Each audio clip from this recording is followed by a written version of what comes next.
Olá! Na videoaula de hoje, nós iremos dar continuidade à unidade sobre avaliação econômica dos projetos de transportes.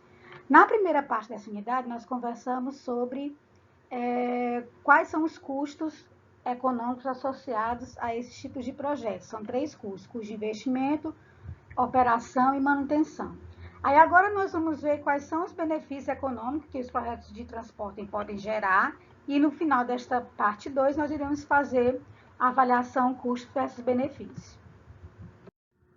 Então, os benefícios econômicos. Os benefícios econômicos, eles são um pouco mais difíceis de serem medidos, porque os custos nós conseguimos mensurar economicamente, né, monetariamente, utilizando a unidade de moeda. Mas os benefícios econômicos, eles são benefícios indiretos que eles geram à sociedade, à comunidade, aos usuários dos diversos tipos de transportes existentes. Então, para fins de benefícios, ou quando nós vamos pensar com relação a tráfego, o tráfego ele tem que ser decomposto em 3 tipos básicos. O tráfego normal, que é o tráfego atual, o tráfego que vai ser gerado por alguma construção futura, algum projeto futuro, e o tráfego que vai ser desviado, por exemplo, a construção de uma nova rodovia, como foi o caso da CE 010, que liga o anel viário até o porto do Mucuripe, passa ali pela Sabiaguaba, né, para poder desafogar a Avenida Raul Barbosa, que hoje é a única ligação da é uma das principais ligações da BR-116 ao porto do Mucuripe, utilizando a Raul Barbosa e via expressa. Então, o tráfego normal ou tráfego corrente é aquele tráfego atual, tá? Que é aquele que é observado antes de ser executado o projeto de transportes, né? Então, é importante você, como engenheiro de transporte, é importante você conhecer também o crescimento desse tráfego ao longo que o projeto for sendo desenvolvido, tá? Para você admitir a possibilidade de um novo, desse investimento ser realizado ou não. O tráfego gerado vai ser o novo tráfego que vai surgir em virtude da execução daquele projeto de melhoramento e que só vai ser gerado porque houve a redução de custos de transportes. E aí, nesse gráfico que a gente tem aqui no slide 5, o tráfego que vai ser induzido aos novos usuários vai ser nessa área assoreada, tá? E aí você vai ter a oferta antes do projeto e a oferta depois do projeto. E o tráfego desviado é aquele que vai ser transferido ou desviado para um novo meio. Por exemplo, se você melhorou uma rodovia ou construiu uma nova rodovia, tá certo? Qual vai ser o tráfego que vai ser desviado para essa nova rodovia? Como eu citei o exemplo da CE 010, que liga o anel viário, né, aqui em Fortaleza, até o porto do Mucuripe. A estimativa desses benefícios, como eu falei, é uma coisa mais difícil de ser calculada, porque ela não pode ser medida em termos monetários como os custos são. Então, como é que você vai mensurar? Né? É difícil o cálculo, é mais fácil você obter os cálculos com relação aos custos, né? Você pode expressar em unidade monetária, mas os benefícios, como é que você estima? Tá? Então, você não tem como estimar em valor monetário o conforto que foi gerado, o bem-estar que foi gerado para a comunidade, a redução do número de acidentes, a redução dos custos, a redução do tempo de viagem. Não tem como você mensurar isso em termos monetários. Então, você vai mensurar esses benefícios tentando avaliar qual é o bem-estar que vai ser proporcionado à sociedade se esse projeto for executado. Né? Então, quais são os benefícios que são mais avaliados? É a redução dos custos de operação, o desenvolvimento econômico da região, a economia do tempo de viagem, tanto para a carga como para o usuário, redução do número de acidentes e mais conforto e conveniência. Por que a redução do número de acidentes está evidenciado como importante? Porque hoje, um dos maiores custos relacionados a despesas com o Sistema Único de Saúde aqui no Brasil provém, tá certo, dos cuidados do tratamento com pessoas que se acidentaram no trânsito, tá? No tráfego, principalmente com relação a acidentes com motociclistas. Então, estima-se que cerca de 40% das despesas do SUS é para a recuperação dessas pessoas acidentadas. Então, se você reduzir o número de acidentes, esse percentual que é gasto na saúde, ele pode ser reconduzido para o gasto com outras enfermidades. Então, a redução dos custos de operação é o benefício mais importante do investimento em transportes, tá? Este tipo de benefícios, eles se verificam quando você tem a melhoria no pavimento de uma rodovia, a melhoria de uma ferrovia, né, que vai reduzir os custos de operação dos veículos, porque você melhorando a rodovia, diminui o desgaste com peças, com acesso, com a manutenção do carro, né? Também a parte de pneus, se pode estourar, cair dentro de um buraco, então você melhora, tá? Reduz esses custos.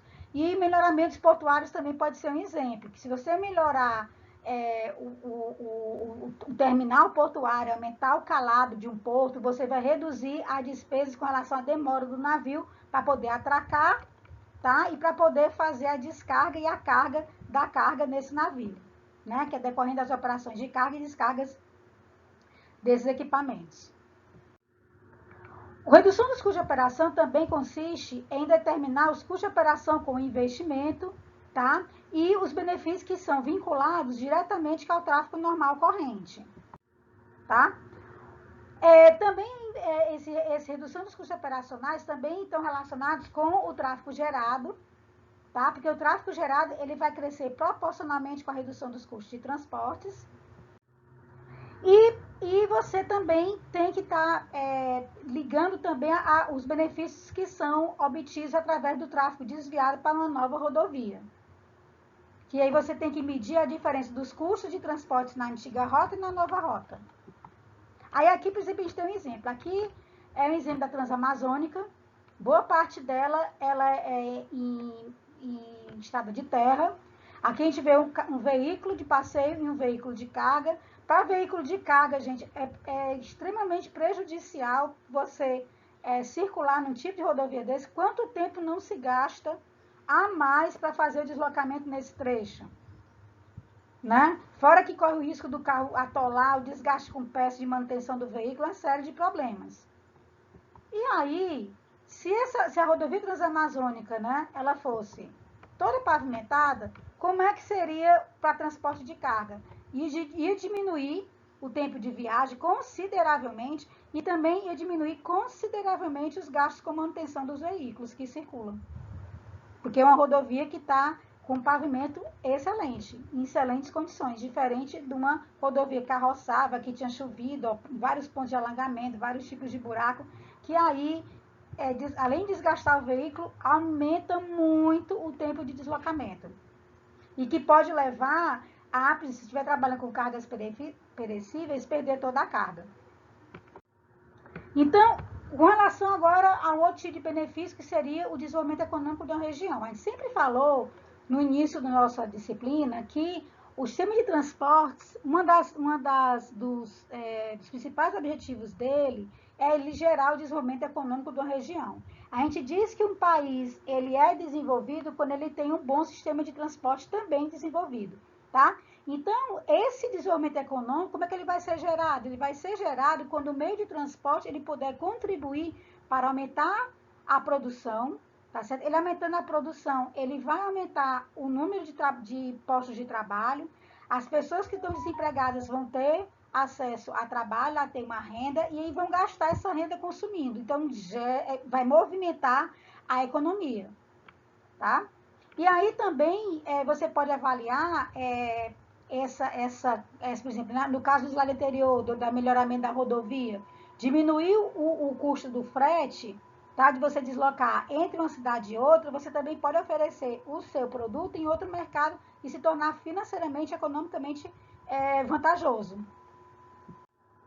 Então, aqui, por exemplo, a gente tem que é exatamente esse exemplo. A gente tem um produto que, por exemplo, a minha faca produz, que ele custa R$1.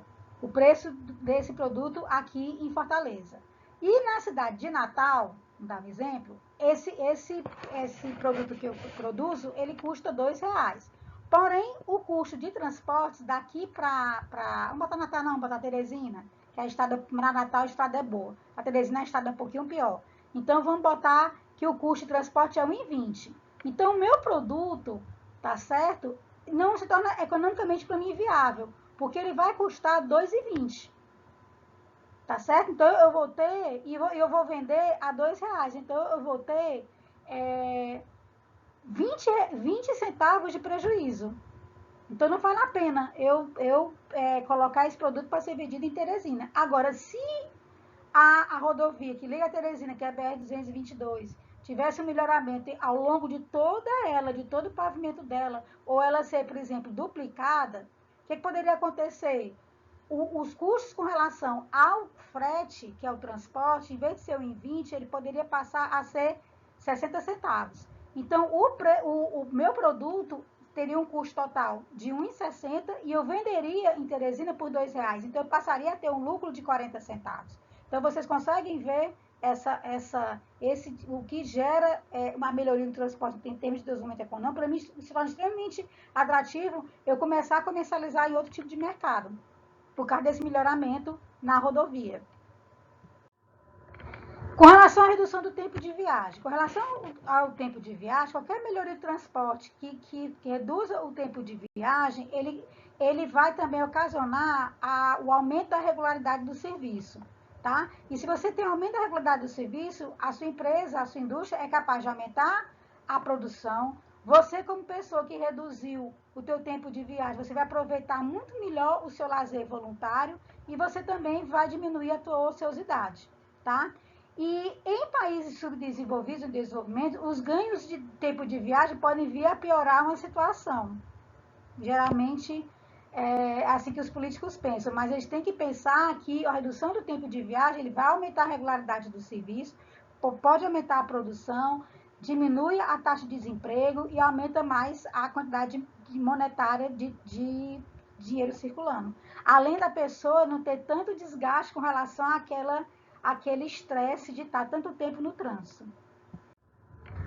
A redução dos tempos de viagem é extremamente importante com relação a cargas, a transporte de cargas, principalmente se o bem for perecível ou perecível, né? Então, essa redução do tempo de viagem é extremamente valioso porque ele vai diminuir, tá certo? A redução de perdas, né?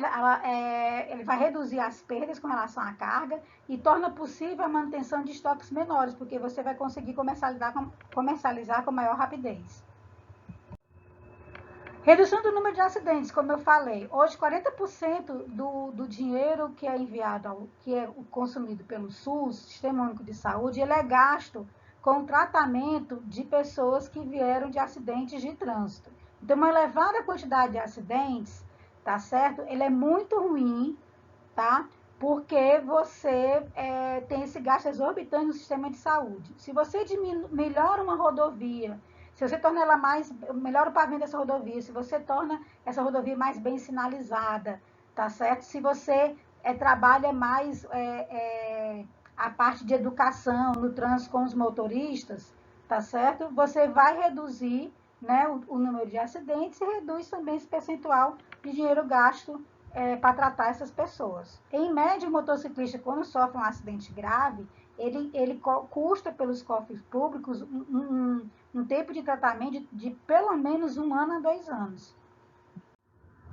Então, a redução do número de acidentes, você tem que observar, por exemplo, na estrada, pontos negros para eliminar esses pontos negros, tratar bem a questão das passagens ferroviárias. Muitos acidentes acontecem com relação ao carro passar por uma passagem ferroviária e o trem pegar esse carro. Você tentar diminuir trechos sinuosos. A BR-222 que liga Fortaleza a Teresina, ele tinha um ponto negro e um trecho, ponto negro ali perto de Itapajé, que era chamado de Curva da Morte, então esse trecho foi corrigido. E ela tem um trecho muito sinuoso na parte ali quando você está pegando a Serra em Tianguá, né? E também considerar outros que, pela sua natureza, provocam acidentes realmente importantes. Então, o cálculo dos benefícios econômicos resultantes da redução desse número de acidentes, você tem que estimar a provável redução, tá? E tem que estimar também o valor decorrente da redução dos acidentes. Que valor decorrente da redução dos acidentes, tá certo? Danos materiais, danos pessoais e com relação à morte. Tá? Danos pessoais, ele inclui as despesas hospitalares, como eu já comentei. E a morte é quanto equivale à vida econômica de uma pessoa. Né? Geralmente, quando uma pessoa morre num acidente de trânsito ou num acidente aéreo, tem que se calcular, atribuir um valor a essa vida. Tá? Então, o valor a essa vida, geralmente, ela é o quê? Você vai pegar a idade da pessoa, tá? vai ver quantos anos faltavam a ela para se aposentar, quantos anos ela tinha de vida útil de trabalho, e vai multiplicar esses anos, pegar os meses correspondentes à quantidade de anos e vai multiplicar pelo salário dela que ela recebia na época. Isso aí vai ser uma estimativa de indenização pela morte dela, que a gente chama de vida econômica.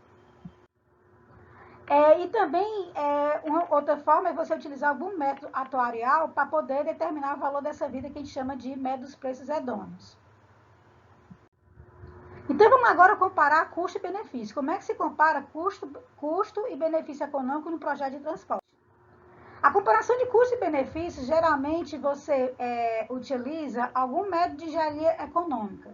Tá? Os primeiros trabalhos que foram feitos comparando custo e benefício surgiram nos Estados Unidos em 1902, para poder comparar os melhoramentos na navegação e os benefícios que foram considerados como valor ao comércio adicional no melhoramento das rodovias.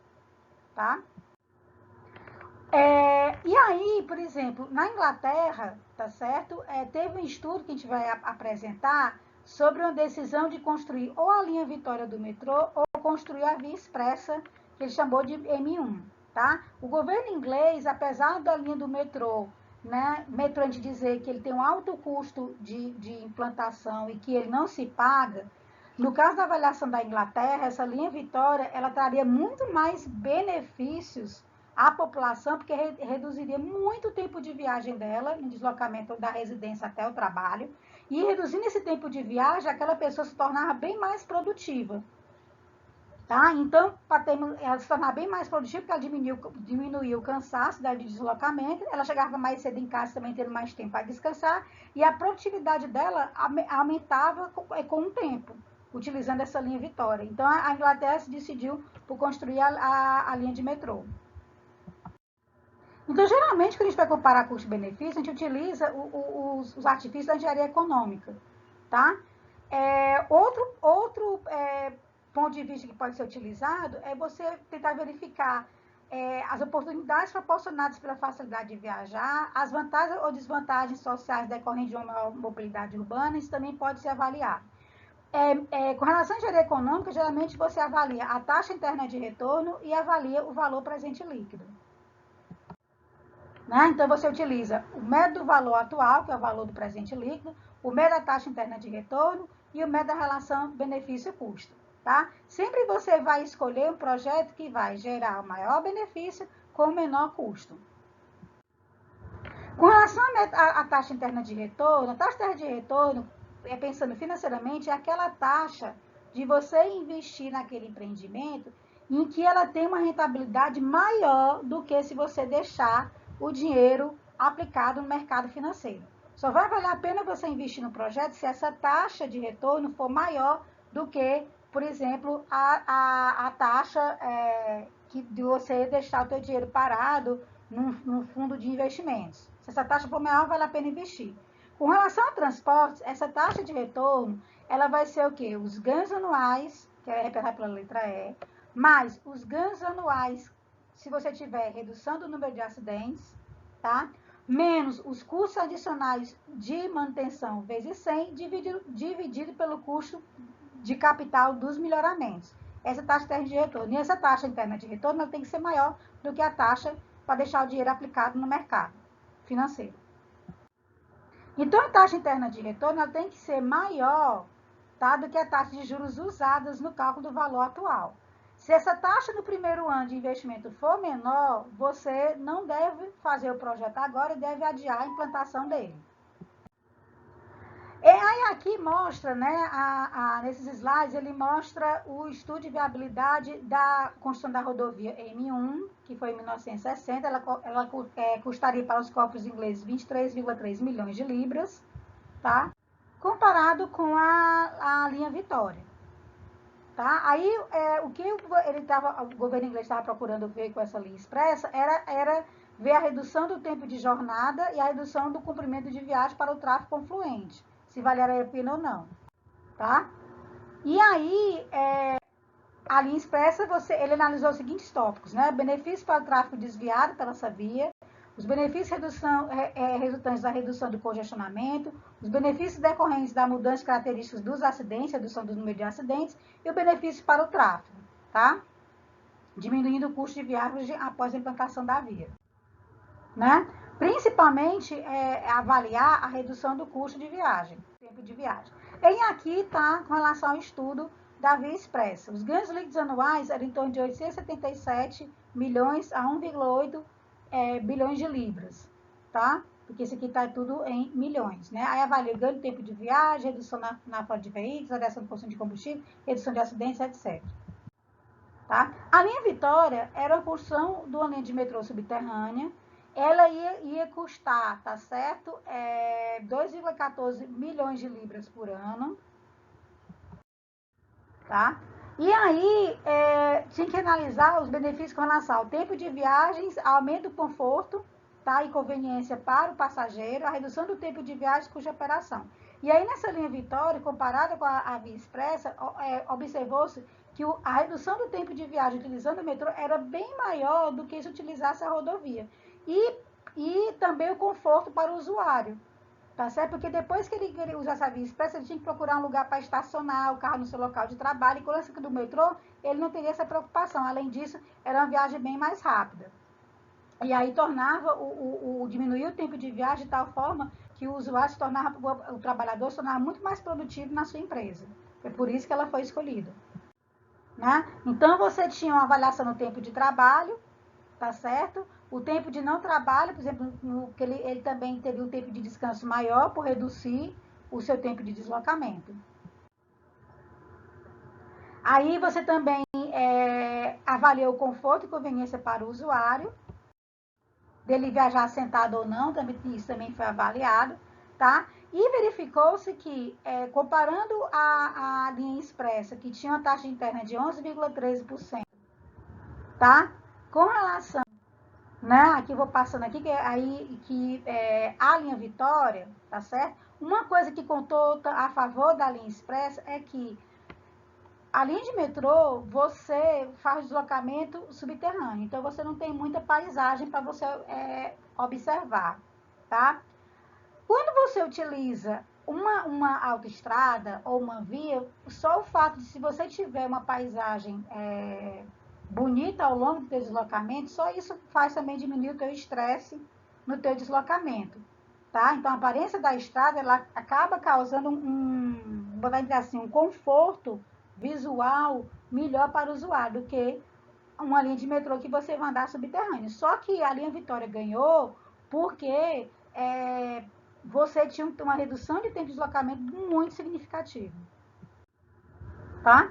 Então, você tem que analisar também, quando vai avaliar custo-benefício, as características sociais, ambientais e acessibilidade, você verificar os benefícios associados a essa acessibilidade, né? Que é distribuição das facilidades de estacionamento, se tem estacionamento ou não, a adequabilidade das rotas, a conveniência da disposição física das vias para os usuários dos veículos, tá? A segurança, né, da disposição física da via para a operação do veículo, para poder reduzir o número de acidentes, tudo isso tem que se observar, tá? Então, geralmente, a decisão do investimento num projeto de transporte, ela também depende, tá, de uma decisão política, tá certo? Tá? Os políticos e economistas, hoje eles estão cada vez mais se conscientizando da importância de você avaliar bem esses projetos de transportes, tá certo? Mas, às vezes, tem uma motivação política um pouquinho diferente. Por exemplo, aqui no Brasil, a sua motivação política do teu incentivo tão grande no rodoviário é por causa do lobby da indústria automobilística, como eu já falei nas aulas passadas. Tá? E aqui a gente encerra o nosso programa da nossa disciplina, tá? Nós já lecionamos todas as 10 unidades, tá? Essa termina a nossa parte 2 da última unidade, que é a unidade 10. Aí, quando iniciasse as próximas aulas, a gente vai trabalhar de forma online no horário de aula, através do Meet.